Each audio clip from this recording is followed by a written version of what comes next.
கஷ்டப்படுகிறார்கள் என்று யோசித்து கவலைப்பட்டு என்ன மாறுதலை கொண்டு வந்திருக்கிறோம்?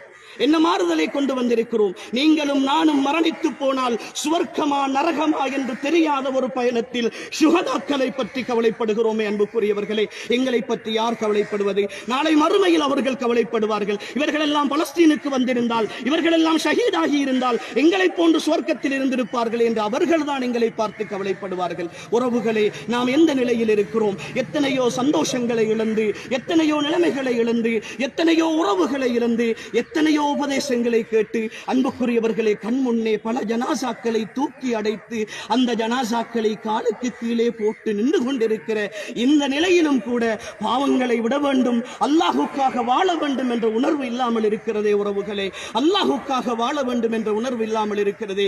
எல்லாவற்றையும் இந்த உலகத்திற்காகத்தானே நேசிக்கிறோம். எங்களுடைய இபாதத்துகளை கூட உலகத்திற்காகத்தானே மாற்றி வைத்திருக்கிறோம். கொஞ்சமாவது யோசிக்க கூடாதா? இந்த உலகம் எதுவரைக்கும் என்னோடு இருக்க போகிறது? இந்த உலகத்தினுடைய பயணம் எதுவரைக்கும் என்னோடு தொடரப்போகிறது? இதோ இந்த கடைசி மண்ணை போடுகிற வரைக்கும் தானே, என்னுடைய கடைசி மூச்சை இழுக்கிற வரைக்கும் தானே. இதோ இந்த தாய், இந்த குடும்பத்தில் உள்ளவர்கள் பணக்காரர்களாக இருக்கலாம். நான் சவால் விட்டு கேட்கிற விஷயம், அன்புக்குரியவர்களே, ஒரு ரூபாயேனும் ஏன் இந்த தாயினுடைய கபருக்குள், இந்த தாயினுடைய கவன் துணிக்குள் இங்கே வைத்து அடக்கவில்லை? உங்களால் முடியாது. அப்படி வைத்து அடக்கினாலும் இந்த தாய்க்கு பிரயோசனம் இருக்காது. உண்மையிலே இந்த தாய்க்கு அப்படி கொடுப்பதற்கு பிரயோசனம் என்றால் இந்த குடும்பத்தில் இருப்பவர்கள் லட்சக்கணக்கான ரூபாயை இங்கு வைத்திருப்பீர்கள். ஆனால் அவருக்கு எதுவுமே கிடைக்காது. இனி என்ன பயன்? அவர் நோற்ற நோன்புகள், அவர் தொழுத தொழுகைகள், ஓதிய குர்ஆன்கள், கணவனுக்கு கட்டுப்பட்டது, பிள்ளைகளை பாசமாக வளர்த்தது, பிள்ளைகளுடைய பிரார்த்தனை, அவர் செய்த சதக்காக்கள். அன்புக்குரியவர்களே, எனக்கு என்ன இருக்கிறது?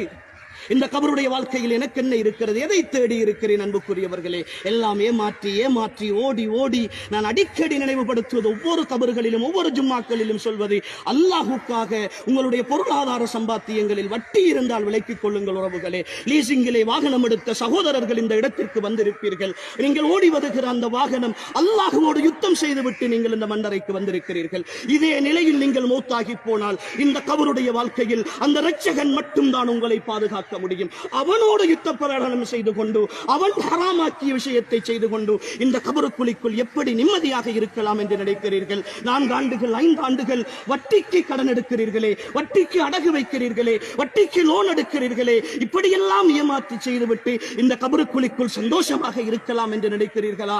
அல்லாஹுவை அற்பமாக நினைக்காதீர்கள். உறவுகளே, அல்லாஹுவோடு விளையாடாதீர்கள். உங்களுடைய மௌத்து ஒன்றுதான் உங்களுடைய வாழ்க்கையின் கடைசி சந்தோஷமாக இருக்க வேண்டும். உறவுகளே, சுவர்க்கத்தின் காட்சிகளை கண்டு மனமகிழ்ச்சி அடைகிற நிலையில் மௌத்து வர வேண்டும். உறவுகளே, அந்த சந்தோஷம் மட்டும் இந்த உலகத்தில் கிடைத்து விட்டால் அதற்கு பிறகு உங்களை போன்ற வெற்றியாளர்கள் இந்த பூமியில் யாரும் இருக்க முடியாது. எனவே அன்புக்குரியவர்களே, இப்பொழுது ஒரு தாயை நாம் நல்லடக்கம் செய்திருக்கிறோம். இந்த தாய் இந்த பூமியில் வாழுகிற பொழுது அவரால் முடிந்த நல்ல அமல்களை செய்து நல்ல ஒரு சந்ததியை உருவாக்கி, ஒரு படித்த கல்வி பின்னணியோடுள்ள ஒரு குடும்பத்தில் வளர்ந்து அந்த சமுதாயத்தை உருவாக்கி சென்ற ஒரு தாய், அவருக்காக நாம் பிரார்த்தனை செய்வதற்கு கடமைப்பட்டிருக்கிறோம். அவருக்காக எம்மால் செய்ய முடியுமான கடைசி உதவி, இந்த மையவாடியிலே இருந்து நாம் பிரிந்து செல்வதற்கு முன்னால் அவருக்காக வேண்டி அல்லாஹ்விடத்திலே கையேந்தி அவருடைய கபருடைய வாழ்க்கையை அல்லாஹ் விசாலப்படுத்துவதற்கும், அவரிடத்திலே அல்லாஹ் கேட்கிற மலக்குகள் மூலமாக கேட்கிற கேள்விகளுக்கு உறுதியான பதில் சொல்வதற்கும், அவருடைய நாவை அல்லாஹு தஆலா பலப்படுத்தி கொடுப்பதற்கும் நாம் அவருக்காக பிரார்த்தனை செய்வதற்கு கடமைப்பட்டிருக்கிறோம். எனவே அன்புக்குரியவர்களே, சற்று நேரம் அவசரமாக கலைந்து செல்லாமல் கொஞ்ச நேரம் இந்த தாய்க்காகவும் இங்கு அடக்கம் செய்யப்பட்டிருக்கிற அத்தனை கபராளிகளுக்காகவும் நீங்கள் கொஞ்ச நேரம் அல்லாஹ்விடத்திலே கையேந்தி பிரார்த்தனை செய்து விட்டு செல்லுங்கள். நாளை ஒரு நாள் இந்த கபருக்குள் நானும் நீங்களும் இருக்க போகிறோம் என்ற அந்த உணர்வோடு இங்கிருந்து செல்லுங்கள். இன்ஷா அல்லாஹ் நாளைய நாள் ஒருவேளை என்னுடைய ஜனாசா செய்தியையோ அல்லது உங்களில் ஒருவருடைய ஜனாசா செய்தியையோ நானோ நீங்களோ கேள்விப்படலாம். எல்லோருக்கும் வாழ்க்கை அவ்வளவுதான். உறவுகளே, அல்லாஹுக்காக வாழுவோம். அல்லாஹுக்காக வாழ்வதில் மட்டும்தான் நிம்மதியும் சந்தோஷமும் வெற்றியும் இருக்கிறது என்பதை புரிந்து கொள்ளுங்கள்.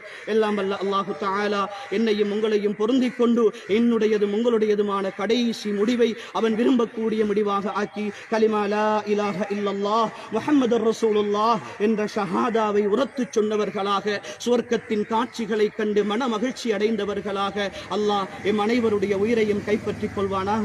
ஆமீன் ஆமீன் யா ரப்பல் ஆலமீன். வ ஆகிரு தஅவானா அல்ஹம்துலில்லாஹி ரப்பில் ஆலமீன். அஸ்ஸலாமு அலைக்கும் வ ரஹ்மத்துல்லாஹி வ பரகாத்துஹு.